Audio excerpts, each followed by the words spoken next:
அடுத்து தேர்தல் பிரச்சார மேலாண்மை பொதுச் செயலாளர் திரு ஆதவ் அர்ஜுனா அவர்கள் இதோ உங்கள் முன்னால். தலைவர் அவர்களுக்கு புத்தகத்தை பரிசாக தந்து உங்கள் முன்னால் உரையாற்ற வருகிறார். அரகம் நிறைந்த கரவொலியோடு அவரை வருக வருக வருக என வரவேற்கிறோம்.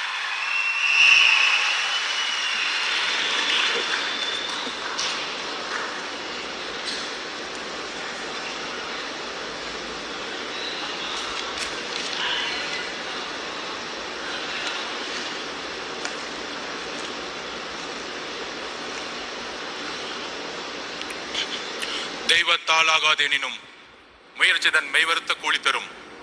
பிறப்புக்கும் எல்லா உயிருக்கும்.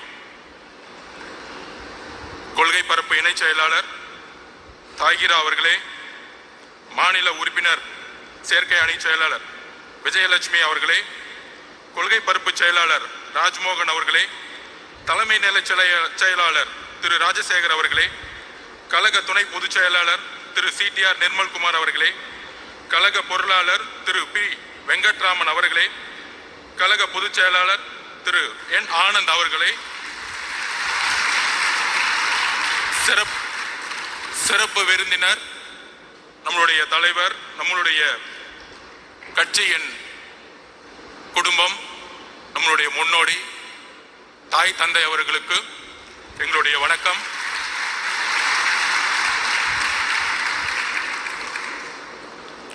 தோழர்களே, கட்சியினுடைய மாநில மாவட்ட நிர்வாகிகள் அனைவருக்கும் வணக்கம். தலைவர் அவர்கள் நம்ம நிறைய கோரிக்கைகளை நிறைவேற்றினோம்.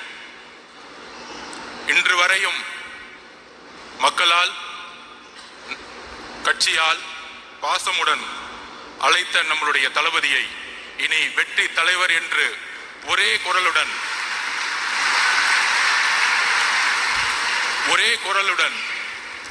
அந்த தளபதி பட்டத்தை இந்த பொதுக்குழுவில் இழந்து வெற்றி தலைவராக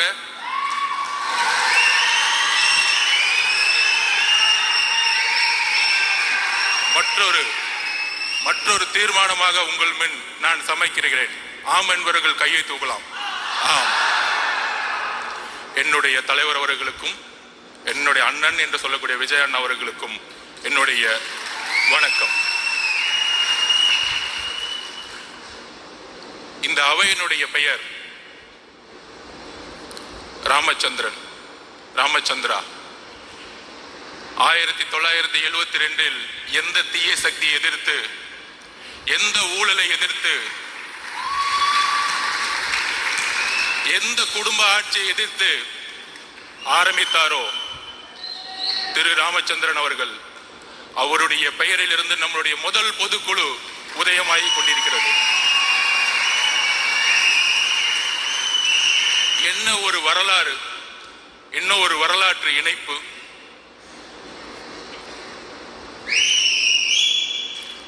என்ன விமர்சனம் ஒர்க் அவுட் பண்றாங்க.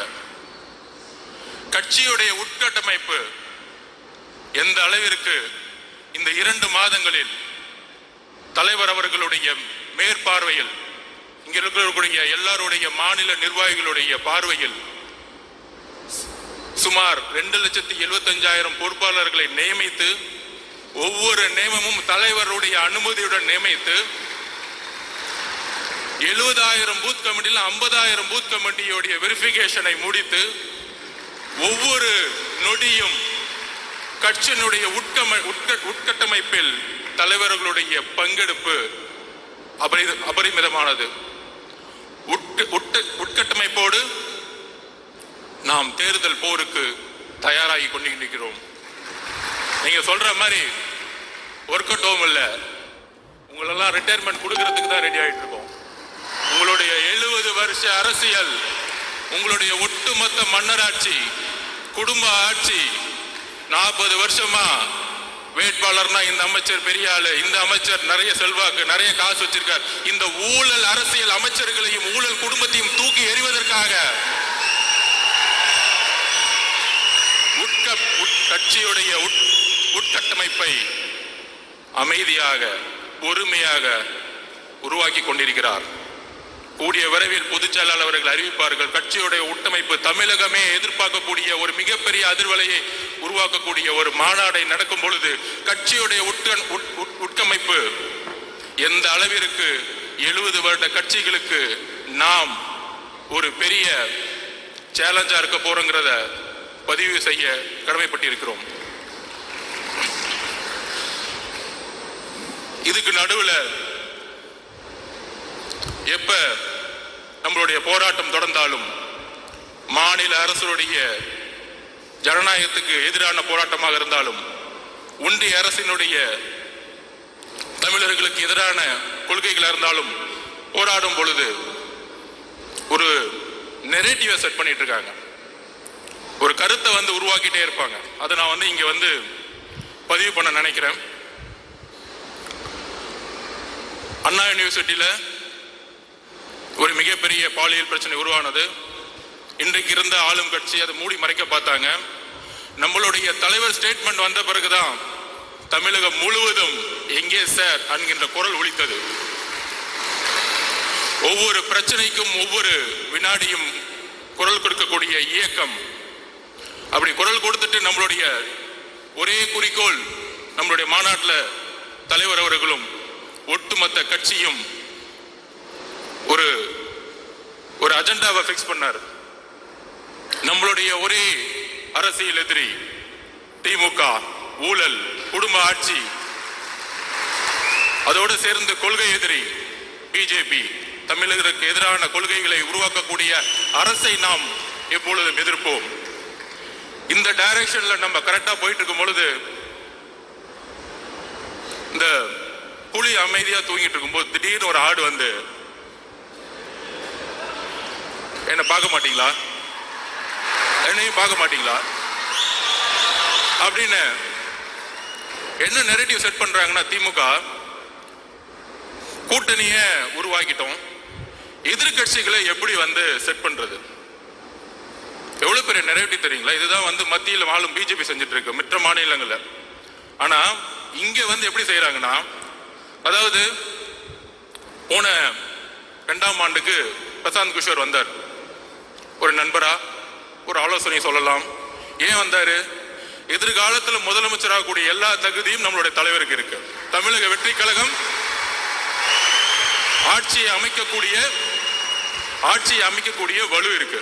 இளைஞரோட செல்வாக்கு, பெண்களோட செல்வாக்கு, ஒட்டுமொத்த தமிழ்நாடோட செல்வாக்கு இருக்குங்கிற ஒரு ஸ்ட்ராட்டஜிக் வியூல இங்க வராரு. அவருடைய பதிவு பண்றாரு, பேட்டி கொடுக்கிறாரு. மக்களை அவரு முழுமையாக 24 மணி நேரம் சந்திப்பதற்கு முன்பாகவே 20% மக்களை சந்திக்கும் பொழுது அப்ப அவருடைய ஒரே ஒரு கடமை, அந்த கடமை இன்னும் சில நாட்களில் முடிவற்று ஒவ்வொரு நொடியும் மக்களை நோக்கி என்னுடைய தலைவரும் இங்க கட்சியில் இருக்கக்கூடிய ஒவ்வொரு பொறுப்பாளர்களும் வரும்பொழுது மக்களுடைய உண்மையான பிரச்சனைகளை சொல்லக்கூடிய ஒரே தலைவராக கட்சியாக தமிழகத்தில் இருக்கும். இப்படி நம்மளுடைய பயணம் போயிட்டு இருக்கும் பொழுது நம்ம ஏதோ பிரசாந்த் கிஷோர் அவர்கள் கூட்டிட்டு வந்த உடனே ஒரு பெரிய டிஎம்கே நமக்கு எதிராக ஒரு கட்டமைப்பு உருவாக்குனாங்க, பீகார் ஹிந்தின்னு. இப்ப திமுக என்ன பண்ணிருக்காங்கன்னா, ஒரு பெரிய நிறுவனம் இருக்கு பெண்ணுன்னு சொல்லிட்டு தன்னுடைய மருமகனை வச்சு நடத்திட்டு இருக்காங்க. அதோட சேர்ந்து ஐபேக் அப்படி ஒரு நிறுவனத்தோட சைன் போட்டிருக்காங்க. ரிஷி அவர்கள் யூபில இருந்து வந்தவர், முழுக்க பிஜேபிக்காக ஒர்க் பண்ணவர். அதுக்கப்புறம் ராபின் சர்மா மகாராஷ்டிரால காங்கிரஸுக்கு எதிராக ஒர்க் பண்ணவர். அதுக்கப்புறம் திரு சுனில் அவர்கள். ஏன்னா இவங்க பேர்லாம் ஏன் சொல்றேன்னா, பிகேவை பத்தி என்னெல்லாம் பேசினாங்களோ இந்த மீடியால பதில் கொடுக்கணும்ல, எங்களுக்கும் அரசியல் தெரியும்ல. 70 வருஷம் கட்சியை நடத்துறவங்க 3 ஸ்ட்ராட்டஜிஸ் அக்ரிமெண்ட் போட்டு என்ன செட் பண்ணிட்டு இருக்காங்கன்னா, எதிர்கட்சிகள் எப்படிலாம் உடைக்கணும், எதிர்கட்சியில் இருக்கிற தலைவர்கள் சுத்தி இருக்க எல்லா தலைவர்களும் எப்படி விலைக்கு வாங்கணும், அப்புறம் எப்படி தமிழக வெற்றி கழகத்தை எதிர்த்து நம்மளுடைய குரலை உடைக்கணும். பல பொய் பிரச்சாரங்களை எப்படி உருவாக்கணும். நமக்குள்ள பல பொய் பிரச்சாரங்களா இருக்கும், நிறைய பொய் பிரச்சாரங்களை உருவாக்குவாங்க. அப்படி செட் பண்ணப்பட்டவர் தான் திரு அண்ணாமலை அவர்கள். அதாவது டெல்லியில மோடி உட்கார்ந்துட்டு மற்ற ஸ்டேட்ல செட் பண்ணிட்டு இருக்காரு, இங்க திமுக அண்ணாமலையே செட் பண்ணிட்டாங்க. அதுதான் புரியல. நல்லா பாருங்க எப்படி டைவர்ட் பண்ணுவாருன்னு பாருங்க. அதான் நான் சொன்னேன், எங்க தலைவர் புலி மாதிரி அமைதியா இருக்கும்போது திடீர்னு ஒரு ஆடு வந்து சம்பந்தமே இல்லாம எங்களுடைய குறிக்கோள் ஒட்டுமொத்த திமுகவை நாங்க வந்து கேள்வி கேட்டு மக்களுடைய பிரச்சனைகள் குரல் கொடுக்கிறதுக்கு நாங்க பிரச்சாரத்தை உருவாக்கிட்டு இருக்கோம்.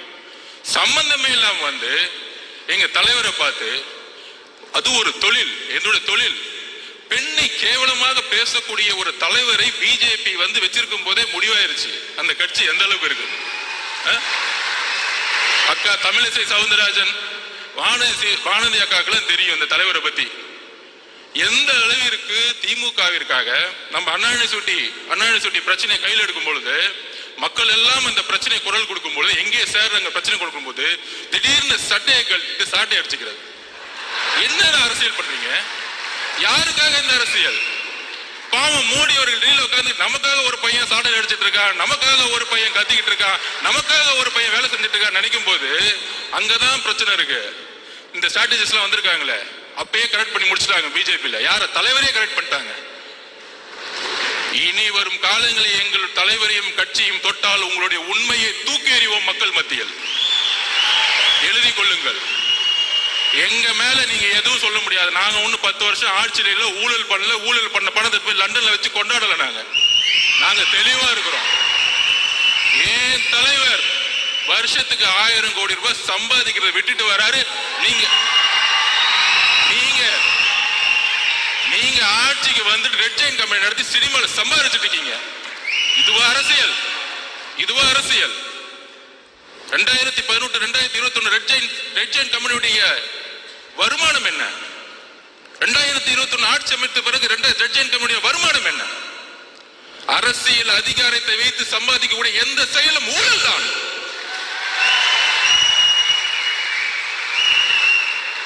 நியாயமாக ஒரு நாள் ஷூட்டிங்க்கு கிட்டத்தட்ட 1000 பேர் வந்து ஒர்க் பண்ணிட்டு 15 மணி நேரம் 12 மணி நேரம் ஒரு நடிகைகள் வேலை செய்து மக்களுக்காக இருக்கக்கூடிய ஒரு ப்ரொஃபஷனல், அந்த ப்ரொஃபஷனலை இழிவுபடுத்தி எம்ஜிஆர் அவர்களை எந்த அளவுக்கு நீங்க 72 to 72 நீங்கள் வந்து இழிவு செய்தீர்களோ அதனாலதான் நீங்க எம்ஜிஆர் இறக்க மறையும் நீங்க வீட்டுல உட்கார்ந்துட்டு இருந்தீங்க. நீங்க ஒர்க் அவுட் ஹோம்ல உட்கார்ந்துட்டு இருந்தீங்க.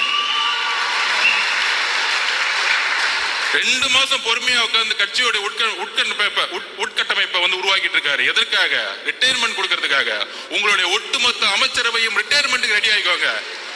போதும், உங்களுடைய அரசியல் போதும். பார்த்து பார்த்து பார்த்து பார்த்து என்ன இளைஞர்கள் கூட்டம் இருக்கும். ஆமா, பொதுக்குழு ஃபுல்லா இளைஞர் கூட. 1949 அண்ணா உருவாக்கிய போது இளைஞர்கள் மட்டும்தான் கட்சியில் இருந்தாங்க. உங்களுடைய தந்தை கலைஞர் கருணாநிதி 42 வயசுல முதலமைச்சர் ஆனாரு. அவர் மட்டும் இளைஞர் இல்லையா? இளைஞர்கள் கூட்டம் இந்த 2026 புதிய முடிவெடுக்கும்.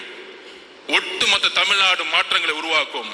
சோ திமுகவோட அஜெண்டா படி இன்னைக்கு பிஜேபியோட அண்ணாமலையும் செட் பண்ணி முடிச்சிட்டாங்க. நீங்க திடீர்னு நாளைக்கு ஏன் திருப்பி வந்து அண்ணாமலை திடீர்னு வந்து ஒரு பிரச்சாரம் வைக்கும் போது நம்ம போய் அவர் திட்ட வேணாம்.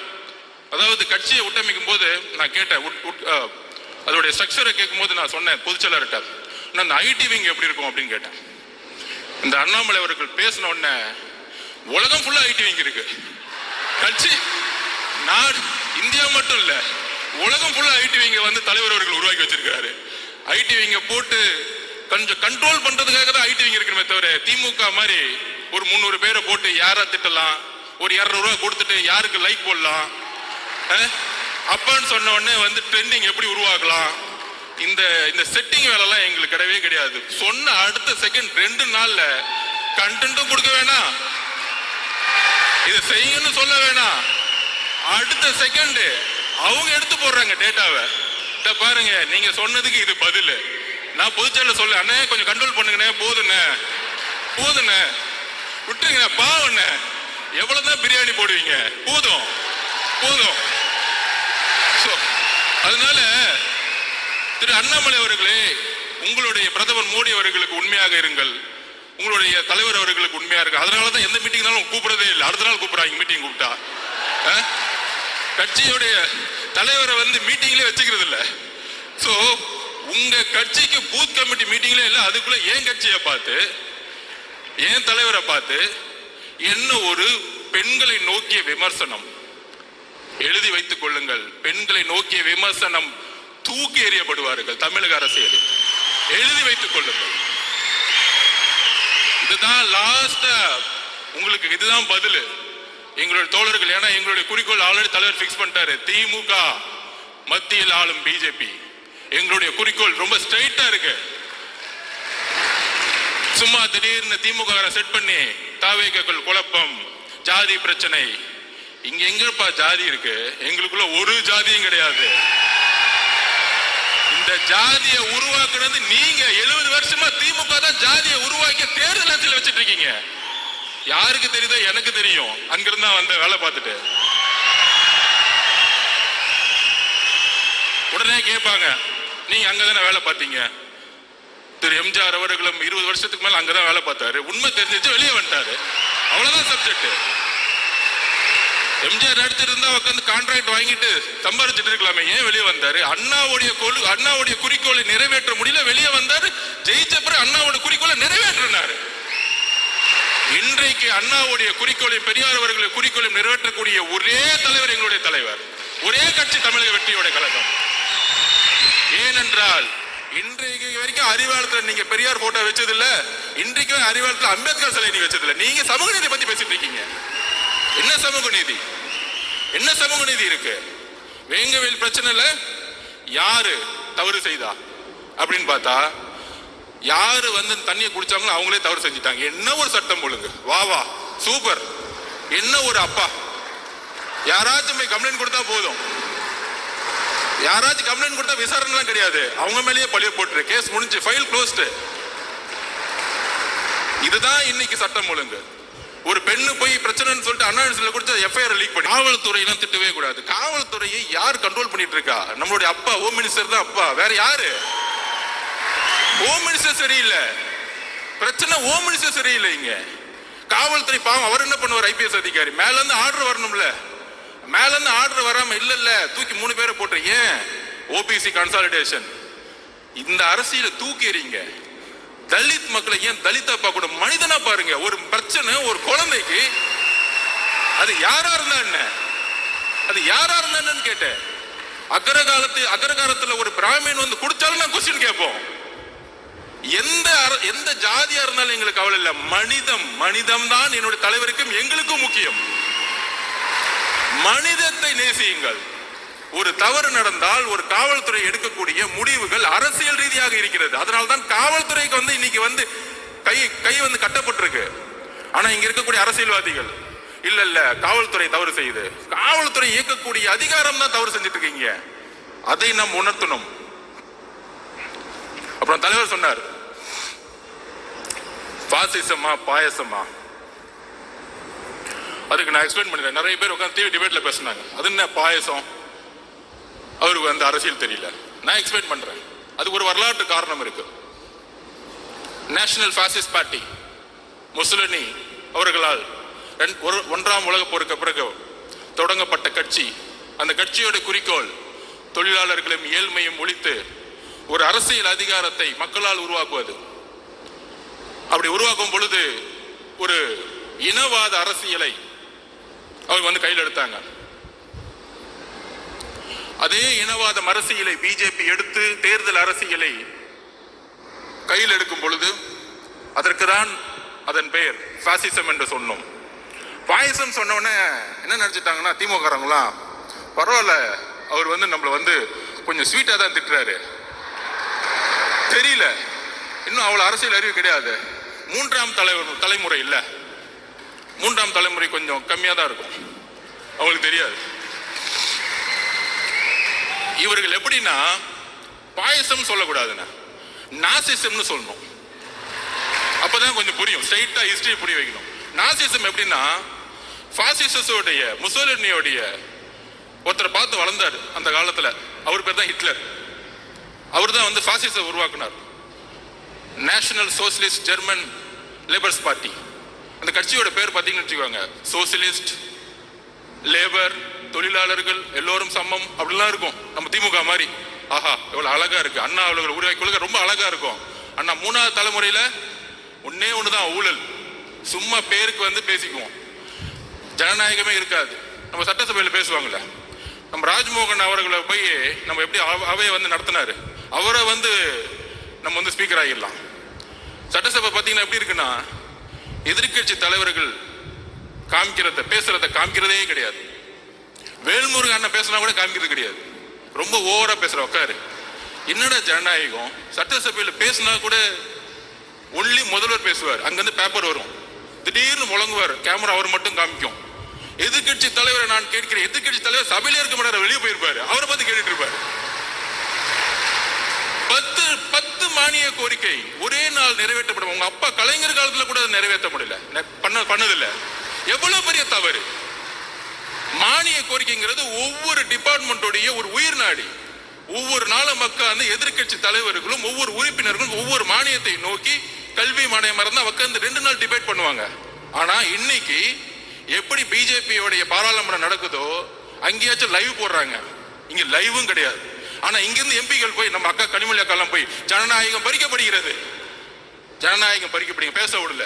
இங்க என்ன நடக்குது? எல்லாரையும் பேச விடுறீங்களா? எத்தனை நாள் சட்டமன்றம் நடக்குது? மக்களுடைய குரல் வலிகளை நீங்கள் வந்து சட்டசபையில நெருக்கணும்னு நினைக்கிறாங்க. அங்கதான் ஜனநாயகம் இல்லை. சட்டசபையிலே ஜனநாயகம் இல்லைன்னா வீதிகளில் எப்படி ஜனநாயகம் இருக்கும்? இங்க ஜனநாயகமே இல்லை. சோ நான் சொல்ல வந்தது என்னன்னா, எப்படி ஹிட்லர் முசோலினி பார்த்து வளர்ந்தாரோ அதே மாதிரி நம்மளுடைய இன்றைய திமுக, அண்ணா இருக்கும்போது திமுக வேற, கொஞ்சம் அடுத்துக்கு அப்புறம் வந்தவங்க வேற. நம்ம கலைஞர் வந்தவொடனே கொஞ்சம் குடும்ப திமுகவை மாத்தினாரு, ஒரு 10 குடும்பம் இருக்கும். இப்ப திமுக அப்படின்னா ஒரே குடும்பம், 10 குடும்பம் எல்லாம் கிடையாது, எல்லாரும் கிளம்பு, எல்லாம் ஒரே குடும்பம் தான். என் பையன், அடுத்தது இன்னொருத்தர் இருக்காரு, மருமகன், 2 பேர் தான். மித்த 10 குடும்பம். இதுதான் கலைஞர்கிட்ட இருந்தும் இன்னைக்கு இருக்கக்கூடிய முதல்வருக்கும் உள்ள வித்தியாசமே. அங்க வேணாலும் நல்ல அப்பாவா இருக்கிறார், தமிழகத்திற்கு அப்பாவாக நீங்கள் இல்லை, நீங்கள் இல்லை. கள்ளக்குறிச்சியில் 70 பேர் இறந்தாங்க. 70 பேர் இறக்கும் பொழுது நீங்கள் அங்க போகல. ஏன் போல? எதுக்கு போல? கள்ளக்குறிச்சியில் இருந்தவங்க ஐஏஎஸ் மாத்துறாங்க, ஐபிஎஸ் மாத்துறாங்க. ஒரு வார்டு கவுன்சிலருக்கு நம்ம ஒரு வீடு கட்டினா வந்து நிக்கிறாரு, எனக்கு ஏன்டா கமிஷன் கொடுக்க மாட்டேங்கிற வீடு கட்டுறேன்னு. அப்ப இவ்வளவு பெரிய கலாச்சாரம் காய்ச்சற உங்களுக்கு அந்த துறையோட அமைச்சருக்கு ஒன்னும் தெரியாதா, அங்க இருக்க எம்எல்ஏக்கு ஒன்னும் தெரியாதா, கவுன்சிலருக்கு ஒன்னும் தெரியாதா, ஐஏஎஸ் ஆபீசர் மட்டும் சஸ்பெண்ட். என்ன ஒரு அரசியல்? விசாரணை கமிஷன் என்ன ஆச்சு? 70 பேர் இறந்தாங்க, என்ன ஆச்சு? எல்லாம் க்ளோஸ், ஃபைல் க்ளோஸ். தமிழக மக்கள் மறந்துடுவாங்க, நம்ம 1000 ரூபாய் கொடுத்துட்டா போதும். அப்புறம் சொல்ற மாதிரி டக்குன்னு வந்து பட்ஜெட்டுக்கு அப்புறம் நீ பாத்தீங்கன்னு வச்சுக்கோங்க, பட்ஜெட்டுக்கு வெளியே ரூன் போட்டுருவாங்க. தமிழ் மேல நேசிக்கிறாங்களாம், பட்ஜெட்டுக்குள்ள ஒண்ணுமே இருக்காது. அதாவது எப்படி வந்து ஒருத்தர் கோடீஸ்வரன் கேட்டா பேரை வந்து கோடீஸ்வரன் பேர் வச்சிருங்க, கோடீஸ்வரன் ஆயிடலாம். அந்த மாதிரிதான் ரூன்னு போட்டுட்டாங்க. பட்ஜெட் வந்து சிறந்து விளங்கிருச்சு. 5 லட்சம் கோடி லோனு, எல்லா லோனையும் மறைச்சாச்சு, ஆனா வளர்ந்துருச்சு. ஸோ இந்த மாதிரி பொய் மீடியா செட்டிங்ஸ், அப்புறம் யூடியூப்ல 20 பேர் செட்டிங்ஸ், எங்க பார்த்தாலும் நம்ம திறந்தோம்னா அப்படியே அப்படியே அவங்க மட்டும்தான் தெரியும். இல்லை நடுவில் நம்ம அண்ணாமலை வந்து திடீர்னு டைவர்ட் பண்ணி விடுவார் நம்மளை திட்டின உடனே. ஆனா இப்போ அவங்களுக்கு பயம் வந்துருச்சு, என்னப்பா நம்மளை கொஸ்டின் கேட்கறதுக்குலாம் ஆளே கிடையாது, இத்தனை நாள் வரைக்கும் ஒருத்தர் வந்துட்டாரு, இவர் எப்படி அடக்கிறது? இவர் மக்கள் பயணத்தில் வரும் பொழுது பேரதிர்வுகளை ஏற்படுத்தும். அவர் கேட்கக்கூடிய ஒவ்வொரு கேள்வியும் மக்கள் மனசில் இருக்கக்கூடிய கேள்வி கேட்கக்கூடிய சிந்தனைகளா மாறும். இதைத்தான் பயப்படுறோம். அதனாலதான் தமிழக வெற்றி கழகத்தின் மீது கடுமையான எதிர்ப்புகளும், ஆளுங்கட்சி, எதிர்கட்சி, ஒன்றிய கட்சி, எல்லா கட்சி எதிரி. நீங்க யார் கூட சேர்ந்தாலும் சரி, சிங்கிளா மெஜாரிட்டியோட எங்களால ஜெயிக்க முடியும். அதுக்கு சொல்லுவாங்க நிறைய அரசியல் புலிகள், தரவுகள் பாத்தீங்கன்னா, இல்ல இவ்வளவு பர்சன்டேஜ் தான் இருக்கு, எவ்வளவு பர்சன்டேஜ் தான் இருக்கு, அப்படிலாம் செட் பண்ணிட்டு டிஎம்கேக்கு ஃபேவரா வந்து எல்லாம் கிளீனா பேசிட்டு இருப்பாங்க. எந்த அளவுக்கு வந்து நடிப்புனா, கெட் அவுட் மோடின்னு ஒரு பிரச்சாரத்தை உருவாக்குவாங்க திமுக. எல்லா ஊடகவியலருக்கும் நான் பதிவு பண்றேன். நமக்கு வந்து பார்த்தா தெரியும், நம்ம எல்லாம் ஒன்றிய அரசு பயங்கரமா திமுக தான் இருக்கு. தமிழ்நாட்டில் வந்து ஒன்றிய அரசை பிஜேபி எதிர்க்கக்கூடிய ஒரே கட்சி அப்படிங்கிற ஒரு பிரச்சாரத்தை தவிர இந்த 3 எலெக்ஷன் வேற எந்த அஜெண்டா உங்களுக்கு கிடையாது. எலெக்ஷன்ல ஜெயிக்கிறதுக்கு மட்டும்தான் பிஜேபியை வந்து அவங்க வந்து எதிர்க்கக்கூடிய ஒரு விஷயம். கெட் அவுட் மோடின்னு இப்போ திடீர்னு ஒரு பிரச்சாரத்தை உருவாக்குவாங்க. ஆனா கெட் அவுட் மோடின்னு சொல்லும்போது மோடி ஊர்லயே இருக்க முடியாது தமிழ்நாட்டில். ஆனா மோடி வரும்பொழுது அப்பாவும் பையனும் போயிட்டு வெள்ளை கொடையை பிடிச்சிட்டு இருப்பாங்க அப்படி ஏர்போர்ட்ல. நான் சத்தியமா பார்த்தது இல்லை. மழை பெஞ்சா நம்ம கருப்பு கலர்ல தான் கொடையை பிடிச்சிருப்போம். சோ அந்த அளவிற்கு பிஜேபியோட மறைமுகமாக இப்ப அதிமுக போய் சேர்ந்தாங்க, விமர்சனம் வருது, மக்கள் முன்னாடி நிக்கிறாங்க, மக்கள் வந்து ஏத்துக்கல, அதனால வந்து அதிமுக தோல்வி வருது, பிஜேபினால தோல்வி வருது. ஏன்னா முதல் நாடே முஸ்லீம் கிறிஸ்டியன்ஸ் நம்ம தலித் தோழர்களுடைய ஓட்டு 18% இழந்துருவாங்க பிஜேபி கூட யார் சேர்ந்தாலும். இது எல்லோருக்கும் தெரிந்த அரசியல். அப்ப அட்லீஸ்ட் இந்த மக்கள் முன்னாடி நிக்கிறாங்க, தோல்வியை அக்செப்ட் பண்றாங்க, அவங்க வந்து விமர்சனத்தை எதிர்கொள்றாங்க. ஆனா மிகப்பெரிய ஆபத்து என்ன தெரியுமா? எதிர்க்கிற மாதிரி எதிர்த்துட்டு இங்க வந்து நாடகம் மாட்டிட்டு இருக்காங்க பாத்தீங்களா, இந்த அண்ணாமலை அவர்கள் கூடயே வச்சுக்கிட்டு. இதுதான் மிகப்பெரிய ஆபத்து. அதனாலதான் நம்ம நாசிசம்னு சொல்றோம். முசோலினி ஹிட்லர் 2 பேரும் சேர்ந்துகிட்டு ஒரு அரசியலை இங்க உருவாக்கி கொண்டிருக்கிறார்கள். அந்த அரசியலை தமிழகத்தில் தூக்கி எறியக்கூடிய ஒரே கட்சியாகவும் தலைவராகவும் இருப்பதனாலதான் நம்ம மேல இவ்வளவு பெரிய விமர்சனங்கள் வருது.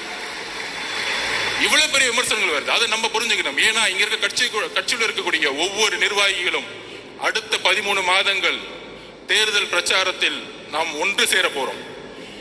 உங்களுக்கு கீழே இருக்கக்கூடிய 70,000 பூத் மெம்பர்ஸ் நீங்க தான். இந்த வேர்கள் தான் நம்மளை வந்து சென்ட் ஜார்ஜ் கோட்டையில தலைவர் அவர்களை உட்கார வைக்க போகுது.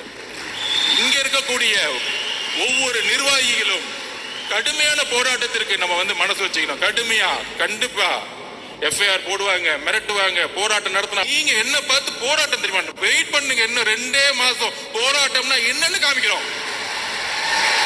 உண்மையான போராட்டத்தை எங்கள் தலைவர் தமிழகத்திற்கு அண்ணாவை காமிப்பார், ஜெயபிரகாஷ் நாராயண வழியில் காமிப்பார். உண்மையான போராட்டம் என்ன? நாங்கள் உண்மையாக மக்களுக்காக போராட்டத்தை உருவாக்கி கொண்டிருக்கின்றோம்.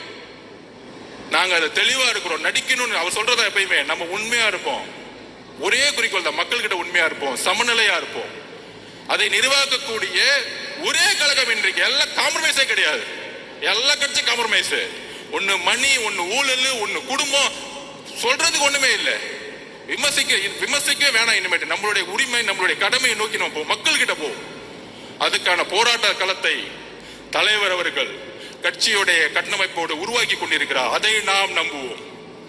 எல்லாரும் சொல்ற மாதிரி தலைவர்கிட்ட இன்னைக்கு வந்து ஒரு அதிகாரம் கொடுத்துட்டோம். கூட்டணி எதுவா இருந்தாலும் தலைவர் கையில் நம்ம அதிகாரத்தை கொடுத்துட்டோம். அவருக்கு தெரியும் மக்களோட வழியில் நல்ல முடிவு எடுப்பார். அந்த முடிவு 2026 மாற்றத்தை உருவாக்கும்.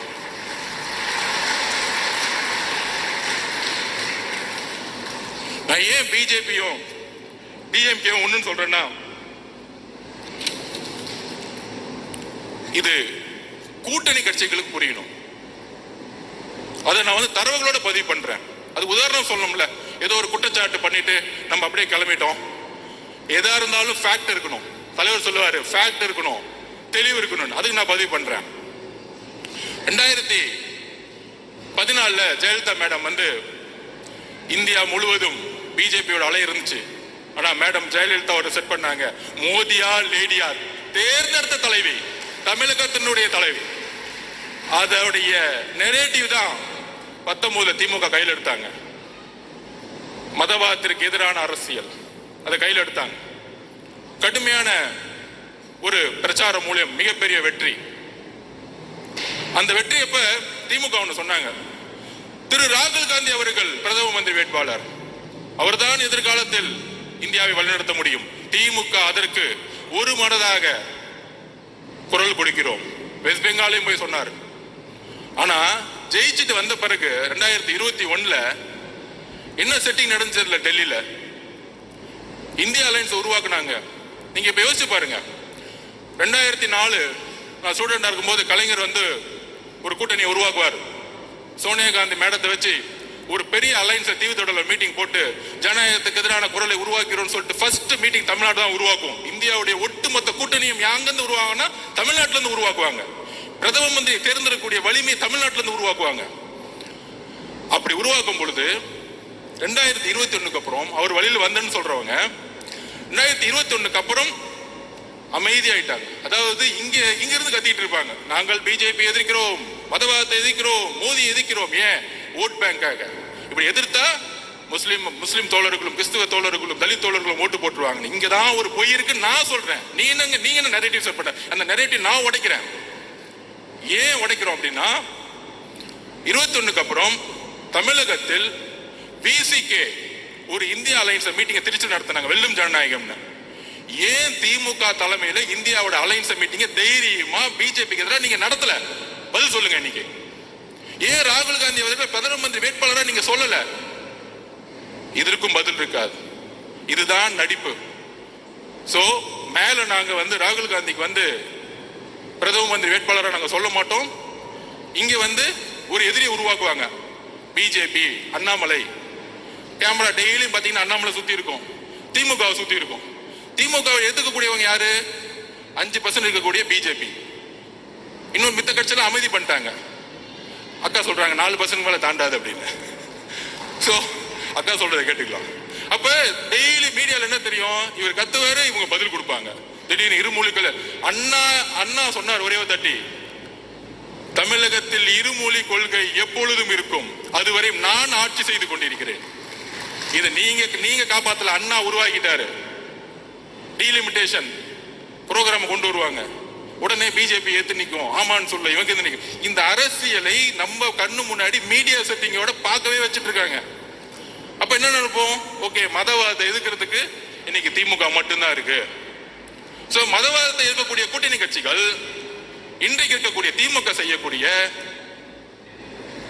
ஊழல், அமைச்சர்கள் செய்யக்கூடிய ஊழல், குடும்பம் செய்யக்கூடிய ஊழல், பாலிசியோடைய ஃபெயிலியர்ஸ், தலித் மக்களுடைய எதிர்ப்பு, ஜாதி அரசியல், இதெல்லாம் ஓரமா வச்சுக்கிட்டு டெய்லியும் மீட்டிங்ல மதவாத அரசியலை நாங்கள் மதவாத அரசியல் தமிழகத்தில் நம்ம தூக்கி எறிஞ்சிட்டோம். 4 எலெக்ஷன் தோத்துட்டாங்க. வரக்கூடிய 2026க்கான தேர்தல் உங்களுடைய ஊழல் ஆட்சியை எப்படி எம்ஜிஆர் அவர்கள் தீய சக்தியை தூக்கி இருந்து ஊழலற்ற ஆட்சி உருவாக்க நினைச்சாரோ அந்த குறிக்கோளை இன்றைக்கு கூட்டணி கட்சிகள் இழப்பதனால் என்ன பிரச்சனை வரும்னு சொல்லிடுறேன். மக்களுடைய அன்றாட பிரச்சனையை இழந்திருக்கக்கூடிய கட்சிகள் தன்னுடைய இருப்பிடத்தை இழக்கும் பொழுது இங்கு பிஜேபி வளரக்கூடிய சூழ்நிலையை திமுக உருவாக்கி கொண்டிருக்கிறது. அது ஒரே ஒரு உதாரணம் சொல்லிடுறேன். திரு வைகோ அவர்கள் சிறந்த பேச்சாளர், தமிழ் தேசியத்துக்காக மிகப்பெரிய பேசுவார். ஆனால் கூட்டணி கட்சியை எப்படி ஹேண்டில் பண்ணாங்க? 2021 நம்ம தலைவர் சொன்னாரு, அதிகார பகிர்வு. ஏன்? எல்லோரும் சமமாக நினைக்கக்கூடிய சிந்தனை இருப்பதனால் அதிகார பகிர்வுன்னு சொன்னாரு. வேற எதுவும் கிடையாது. நம்ம கூட வரவங்க எல்லாருக்கும் அதிகாரம் கொடுக்கணும். அதிகாரம் கொடுக்கும் பொழுது அந்த அதிகாரம் பரவலாக்கும் பொழுது மக்களுடைய முன்னேற்றம் இருக்கும். திரு வைகோ அவர்களை எப்படி காலி பண்ணாங்க தெரியுமா? 6 தொகுதி கொடுத்துட்டு டிஎம்கே சிம்பிள் நிக்க வச்சிட்டாங்க. இன்னைக்கு வைகோ அவர்களுக்கு சட்டசபையில மெம்பர்ஸே கிடையாது. கடைசியில் அவருடைய மகன் ஒரு அமைச்சர் முன்னாடி கண் கலங்கி அழுகுறார், நான் சொந்த சிம்பிள் தான் நிற்பேன் அப்படின்னு. இதுதான் உங்களுடைய கூட்டணியுடைய அடக்குமுறை, இதுதான் சர்வாதிகாரம், இதுதான் நாசிசம், இதுதான் ஹிட்லர். ஜனநாயகம் பேசிக்கொண்டு ஹிட்லர் எப்படி ஆட்சியை பிடித்த பிறகு ஒரு டிக்டேட்டர்ஷிப்பை அரசை உருவாக்கினாரோ, ஜனநாயகத்தை பேசி ஆட்சிக்கு வந்தவுடன் வெறும் பிஜேபி எதிர்ப்பு என்ற ஒற்றை காரணத்தை வைத்து நீங்கள் தொடர்ந்து 3 தேர்தலில் வென்று கொண்டு அதை உடைக்கக்கூடிய ஒரே சக்தி எங்களுடைய கட்சி தலைவரும் தாவைக்காவும் தான். அதற்கான பயம்தான் எங்கள் மீது பல தரப்பட்ட விமர்சனங்கள். அந்த நாடகத்தன்மையோட நான் ஒரு கொஸ்டின் கேட்கிறேன் கூட்டணி கட்சிகளுக்கு. தமிழகத்திலுடைய பிரச்சனைகளை ஏன் குரல் கொடுக்க கூட்டணி கட்சிகள் இன்று அமைதியாக இருக்கிறது? அமைதியாக இருக்கும் பொழுது மக்களுடைய உணர்வு எப்படி வெஸ்ட் பெங்கால்ல கம்யூனிஸ்ட் தோழர்கள் அமைதியாக இருக்கும் பொழுது எப்படி பிஜேபி 2ஆம் இடத்துக்கு வந்ததோ அதே போல திமுக பிஜேபி வளர்க்கிறதுக்கான எல்லா வேலைகளையும் செய்து கொண்டிருக்கிறது. டெல்லியில மேல செட்டிங் பண்ணிட்டு இங்க எதிர்க்கிற மாதிரி எதிர்க்கிறது. ஏன்னா அவங்களுக்கு முதலமைச்சர் ஆகணும். தான் பையனை உட்கார வைக்கணும், அவ்வளவுதான் வச்சுட்டா, வேற ஒண்ணும் கிடையாது. டீலிமிட்டேஷன் மீட்டிங் நடத்தினாங்களே, பாவம் முதலமைச்சர்கள் வந்துட்டாங்க, அண்ணா அக்கா வழிமொழிறாங்க, தம்பி பேசுறாரு, அப்பா பேசுறாரு, என்ன குடும்ப மீட்டிங், பேசாம ஒரு பர்த்டே ஃபங்க்ஷன் வச்சிடலாமே. டீலிமிட்டேஷன் மீட்டிங்கா இல்ல பிறந்த நாள் விழாவா அது? சோ அந்த அளவிற்கு அரசியலை எந்த அளவிற்கு மக்கள் முன்னாடியும் தன்னுடைய மீடியாவுடைய பலத்தினாலும் நாங்கள் தான் ஒரு டிக்டேட்டர்ஷிப், நாங்கள் தான் ஜனநாயகவாதி சொல்லக்கூடிய ஒரு போலி ஜனநாயகவாதிகள், தன்னுடைய ஊழலை மறைப்பதற்கான போலி ஜனநாயகவாதிகள். எப்படி நான் காங்கிரஸை பார்த்து கேட்டணும், ஏன் 2024 ராகுல் காந்தி அவர்களை பிரதம மந்திரியாக நீங்கள் முன்னிலைப்படுத்தவில்லை? தமிழக காங்கிரஸ் தொண்டர்கள் இதை யோசிக்க வேண்டும்.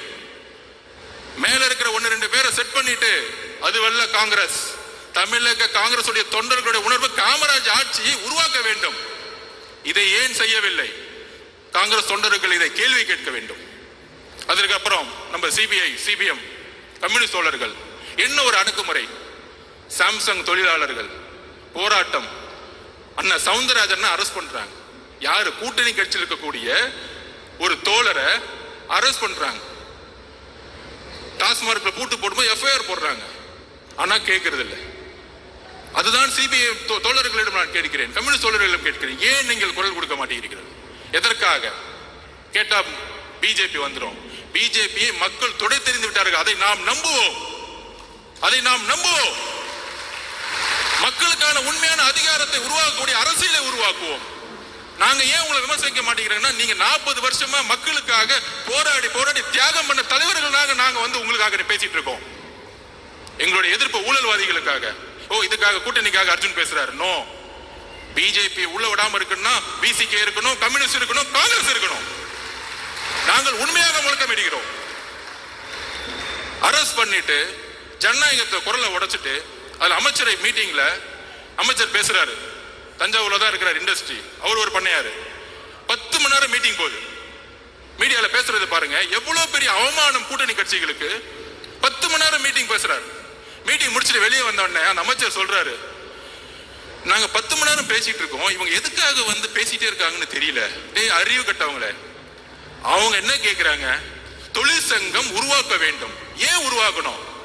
தமிழகத்துல 53% சர்வீஸ் இண்டஸ்ட்ரி, சேவைத்துறை, 34% உற்பத்தி துறை, 13% வேளாண்மை துறை, 3 துறைகளும் லேபர்ஸ் டிபார்ட்மெண்டா மாறி இருக்கு. ஒட்டுமொத்தமாக தொழிலாளர்கள் நிறைந்த தமிழ்நாடாக இன்னைக்கு மாறி இருக்கு. அப்ப தொழிலாளர்களுக்கான சட்டத்தை யார் உருவாக்குவா? புதுசா பாண்டட் லேபர் சிஸ்டத்துல வந்து 3000 8000 சம்பளத்துக்கு நீங்க வேலைக்கு அனுப்புறது ஒரு பெரிய விஷயமா? அப்படியே பொருளாதாரத்தை உருவாக்க முடியும்? அப்ப கம்யூனிஸ்ட் தோழர்கள் போராடுறாங்க. இந்திய அரசியல் சாசனத்தோடைய உரிமை தொழிற்சங்கத்தை உருவாக்க வேண்டும். தலைவரிடம் கோரிக்கை வைக்கிறேன், இனி நாம் தொழிற்சங்கத்தை தமிழகம் முழுவதும் உருவாக்குவோம். உங்களுடைய பெயருக்காக, நம்மளுடைய கட்சிக்காக தொழிற்சங்கத்தை மிகப்பெரிய உருவாக்குவோம். அந்த தொழிலாளர்களுக்காக போராடக்கூடிய ஒரே இயக்கம் தமிழக வெற்றி கழகமாக மாறும் கூடிய விரைவில். நீங்கள் குரல் கொடுக்கவில்லை என்றால் தமிழக வெற்றி கழகம் இருக்கிறது. தோழர்களே, நாங்கள் உண்மையோடு உங்களோடு பயணிக்க கொள்கை அடிப்படையில் தேர்தல் அரசியல் கூட்டணி இதெல்லாம் தூக்கி போடுங்க. முதல்ல மக்களுடைய பிரச்சனையை பத்தி மெதுவா பேசிட்டே இருப்போம். தேர்தல் அரசியல 2 மாசம் கூட வச்சுக்கலாம். அந்த பிரச்சனையை பேசக்கூடிய தலைவரையும் மக்களையும் தான் மக்கள் தேர்ந்தெடுப்பார்கள். எழுதி வைத்துக் கொள்ளுங்கள். அடுத்தது நம்ம மனித நேய மக்கள் கட்சி ஜவஹர் அண்ணன் ஆட்சி வரதுக்கு முன்னாடி கோயம்புத்தூர் இருக்க முஸ்லிம்கள் விடுவிக்கப்படுவார்கள் மனித நேயத்தின் அடிப்படையில். ஆட்சி வந்த பிறகு சுப்ரீம் கோர்ட்ல அவங்கெல்லாம் வெளியே விட்டா சமூக நல்லிணத்துக்கு பிரச்சனை ஏற்படுத்தும். யார் பண்றது? தமிழக அரசு. அதுக்கு அடுத்த வாரமே திமுக மேடையில திமுக உறுதி கொடுத்த மாதிரி முஸ்லிம் தோழர்களை வெளியே அமைச்சிருவோம். என்ன ஒரு நடிப்பு, என்ன ஒரு முரண்! இந்த முரண்களை ஏன் இன்னும் கொஸ்டின் கேட்காம இருக்கிறோம்? நம்ம இந்த முரண்களை நம்ம கேள்வி எழுப்பணும். தோழர்கள் இங்க இருக்கக்கூடிய ஒவ்வொரு மாவட்டத்திலும் போது நம்மளுடைய முஸ்லிம் தோழர்களை பார்க்கும் பொழுது கேள்வி கேட்கணும். நம்ம இப்தார் விருது நடத்துறோம், தலைவர் வந்துட்டார், உடனே திமுக இருந்து நமக்கு தெரியும் யார் யார் வச்செல்லாம் திட்டுவாங்கன்னு. திட்டினா தைரியமா திட்டுங்க, அதெல்லாம் பின்னாடி வந்து திட்டுறது 10 பேரை வச்சுக்கிட்டு அந்த பயம் இருக்கட்டும் எங்க தலைவரை பார்த்து. அவ்வளவுதான் சொல்லுவேன் நான். ஏற்கனவே ஒருத்தர் திட்டு, ஏற்கனவே நம்ம தலைவர் அண்ணாமலை திட்டி 2 நாள் நல்லா வாங்கி கட்டிக்கிட்டாரு. தம்ம எங்க உலகம் முழுச போனை திறந்தா போனை பார்க்கும் போதுதான் திட்டிட்டு இருக்காங்க. அவரை போனை பார்க்கவே முடியல. இதுதான் எங்களுடைய ஐடிவிங்க. நீங்க ஐடிவிங்க உருவாக்கிங்க, உலகம் முழுச ஆல்ரெடி உருவாகி கிடக்கு. அப்ப எந்த அளவிற்கு ஒரு இப்தார் விருந்துல ஒரு நாள் 4 மணிலிருந்து நம்மளுடைய முஸ்லிம் தோழர்கள் மாதிரியே நோன்பு இருந்து தலைவர் வந்து அதோடைய முறைப்படி அவர்களுடைய ஒரு நோம்பில் பங்கெடுத்துக்குன்னு வரும் பொழுது அடுத்து முடிஞ்சன விமர்சனம், இது ஆயிருச்சு அப்படி ஆயிருச்சு, அடுத்த நாள் போலீஸ் கம்ப்ளைண்ட். என்ன ஒரு திமுக என்ன பயம்? நாங்க பாட்டிக்கு ஒரு விருது முடிச்சுட்டு நாங்க பாட்டிக்கு எங்களுடைய கட்சி வேலையை பார்த்துட்டு இருக்கும்போது அப்ப நான் ஒரு கொஸ்டின் கேட்கிறேன். நீங்க முஸ்லிம்களுக்கு தோழர்கள்னா 1999 திரு கலைஞர் அவர்கள் பிஜேபி தலைமையிலான கூட்டணியை பங்கெடுத்தார். குறைந்தபட்ச செயல் திட்டம் உருவாக்கணும். இன்றைக்கு பிஜேபியோடைய வளர்ச்சியும் அடித்தளமும் உருவாக்கப்பட்டது 1999 to 2004. அதுல பங்கெடுத்த முக்கியமான பார்ட்னர் டிஎம்கே. நாங்க பேசலாமா உங்க அரசியல? அதுல அன்னைக்கு 2001 காலகட்டங்கள்ல முஸ்லிம் தோழர்கள் கோத்ரால வந்து மிகப்பெரிய இழப்பு இருக்கும் பொழுது ஏன் நீங்க ரிசைன் பண்ணல? முஸ்லிம் தோழர்கள் 2000 பேர் இறந்துட்டாங்க. இந்த கூட்டணியிலிருந்து நாங்க வெளியே வரோம். ஏன் கேட்கல? ஏன் வெளியே வரல? ஏன்னா 10 அமைச்சர்கள் அங்க ஃபுல் கட்டிங், டெய்லி மணி, கரப்ஷன், பணம், அதிகாரம். இந்த முஸ்லிமுடைய தோழமை, கிறிஸ்துவ தோழமை எல்லாம் தலைவர் சொன்ன மாதிரி கபட நாடகம். நாடகத்தோடைய கட்டமைப்பு. எங்களுடைய தலைவரும் கட்சியும் உணர்வு பூர்வமாக 234 தொகுதியிலும் இன்னைக்கு நோன்பு இருந்துட்டு இருக்காங்க. அதுக்கான அழைப்பு கொடுத்துட்டு இருக்காங்க. நாங்கள் உண்மையாக இருக்கிறோம் மக்களிடம். எங்களுடைய பிரிவு கிடையாது, மதத்தின் பால் பிரிவு கிடையாது, ஜாதியின் பால் பிரிவு கிடையாது, பாலின பால் பிரிவு கிடையாது. நாங்கள் எல்லாம் ஒரே மக்கள் என்கின்ற ஒரு குரல் தமிழகத்தில் தலைவர் மூலம் நாங்கள் ஒலித்துக் கொண்டிருக்கிறோம். அப்புறம் நம்ம விசிக அண்ணனுக்கு ஒரு கேள்வி. வேங்கவேல் பிரச்சனைக்கு ஏன் திருமாவளவன் போல? யாரு தடுத்து நிப்பாட்டினா? எந்த அதிகார சக்தி தடுத்து நிப்பாட்டினாங்க? எங்களுடைய தலைவர் விகடன் மேடையில் ஒட்டுமொத்த கிராம மக்களையும் அழைத்து அவருடைய பிரச்சனைகளை கேட்டு அவர்களுக்கான மரியாதை கொடுத்த அடுத்த மாதத்தில் காவல்துறை என்ன ஒரு கேவலமான செயல். விகடன் பத்திரிகையில் அவர் பேட்டி கொடுத்திருப்பாங்க. அந்த 3 பேர் கைது செய்தவங்க. நாங்க மழை தண்ணி குடிக்கும் பொழுது கூட எங்களுக்கு இந்த அவமானம் இல்லை, ஆனால் நாங்கள் தான் அந்த தண்ணியை கலந்தோன்னு சொல்லக்கூடிய அவமானம், நாங்க தற்கொலையே பண்ணிக்கலாம்னு சொல்லக்கூடிய வேதனையை அந்த பேட்டியில் நம்ம பார்த்தோம். உடனே ஒரு கேள்வி, நீங்க வேங்கவேல் போல போவாரு, சொல்யூஷன் கொடுக்க போவாரு. உங்களை மாதிரி கேமரால பார்த்துட்டு கட்டி பிடிச்சிட்டு போக வரல. நிரந்தர முடிவு என்ன? இந்த பிரச்சனைக்கு நிரந்தர முடிவு என்ன? நிரந்தர முடிவு அங்க இருக்க அரசியல் அதிகார சக்தியை கைது செய்யணும். இதுக்கான காரணமானவர்களை. அப்ப தலித் பிரச்சனைகள் எவ்வளவு பிரச்சனைகள் இங்க போயிட்டு இருக்கு. கொடி ஏத்த முடியல, ஒவ்வொரு நாளும் ஒவ்வொரு பிரச்சனை. பொருளாதாரம் வந்துச்சுன்னா மலத்தை கலக்கிறது, படிச்சா வாயில வெட்டுறது, பைக் ஓட்டினா கையை வெட்டுறது, காவல்துறை வேடிக்கை பார்த்துட்டு இருக்கோம். இதுக்கு எல்லாம் காரணம் உள்துறை அமைச்சர். கூட்டணி கட்சி தயவு செய்து பேசுங்க. உங்களுடைய மேஜர் பார்ட்னர் விசிக்கு ஏன் அமைதியாக்கப்படுது? அண்ணா, உங்கள் மீது எங்களுக்கு மரியாதை இருக்கிறது. நீங்கள் தான் 40 வருடமாக குரல் கொடுத்தீர்கள். இன்றைக்கு நாங்கள் குரல் கொடுத்துக் கொண்டு இருக்கிறோம். உங்களுடைய உழைப்பையும் உங்களுடைய பயணத்தையும் நாங்கள் இழிவுபடுத்தவில்லை. ஆனால் திமுக என்கின்ற ஒரு கட்சி உங்களை ஒட்டுமொத்தமாக வைகோ அவர்களை எப்படி கூட இருந்தே கட்சியை க்ளோஸ் பண்ணாங்களோ அதே மாதிரி விசிகேவை க்ளோஸ் பண்ண வச்சிட்டு இருக்காங்க. எப்படி மோதி கூட சேரவங்க எல்லாம் காலி பண்ண வரும், அதேதான் எக்ஸாம்பிள் இவர் தான்.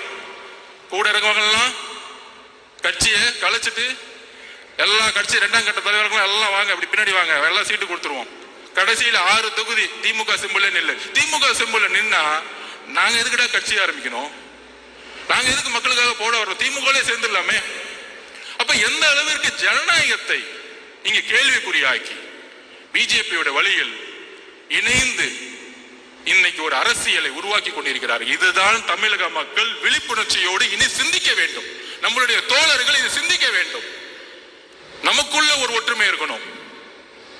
திடீர்னு அண்ணன் 4 பேர் பேசிட்டு இருப்பாங்க, ஏதோ மைக்ல பொதுச் செயலாளர்கள ஆனந்த் அண்ணன் அவர் வந்து ஜாதியை பார்க்கிறாரு, அப்பாயின்மெண்ட் வந்து இப்படி போட்டாங்க. இதெல்லாம் திமுக ஏற்படுத்தக்கூடிய கட்டமைப்பு, பொய் கட்டமைப்பு. எப்படி ஹிட்லர் அவர்கள் கோயபல்ஸை உருவாக்கினாரோ அதே மாதிரி இங்க 20-30 கோயபல்ஸை உருவாக்கி யூடியூப்ல பேசிட்டு இருப்பாங்க, டிவில பேசிட்டு இருப்பாங்க. இந்த கோயபல்ஸை உடைக்கிறதுக்கு இரண்டாம் உலக போர் அப்ப தெரியும். இந்த பக்கம் பிரிட்டிஷ் சண்டை போட்டு இருப்பாங்க, இந்த பக்கம் ஹிட்லர் முசோலினி சண்டை போட்டு இருப்பாங்க. ஆனா அமைதியா ஒரு சக்தி இருக்கும், அது அமெரிக்கா.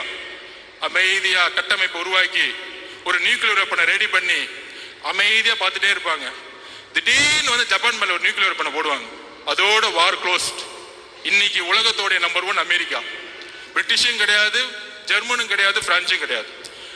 அந்த நியூக்ளியர் வெப்பன் தான் எங்களுடைய தலைவர். அமைதியா இருக்கிறன்னா ஒரு பெரிய செயல் திட்டம் உருவாகிட்டு இருக்கு. நீங்க ரிட்டையர்மெண்ட்டுக்கு ரெடி ஆகிட்டு இருக்கீங்க, அடுத்து சிறை போறதுக்கு ரெடி ஆகிட்டு இருக்கீங்க. காவல்துறை எப்படி கிளீன் பண்ணணும், பொதுப்பணித்துறை எப்படி கிளீன் பண்ணணும், பெண்களுக்கான பாதுகாப்பை எப்படி உருவாக்கணும், இந்த தலித் மக்களுக்கான பாதுகாப்பை எப்படி உருவாக்கணும், முஸ்லிம் தோழர்களுக்கும் கிறிஸ்துவ தோழர்களுக்கும் பாதுகாப்பு மட்டுமல்ல வளர்ச்சியை எப்படி உருவாக்கணும். இந்த பாதுகாப்பு வார்த்தையில விடுங்க, உண்மையான வளர்ச்சி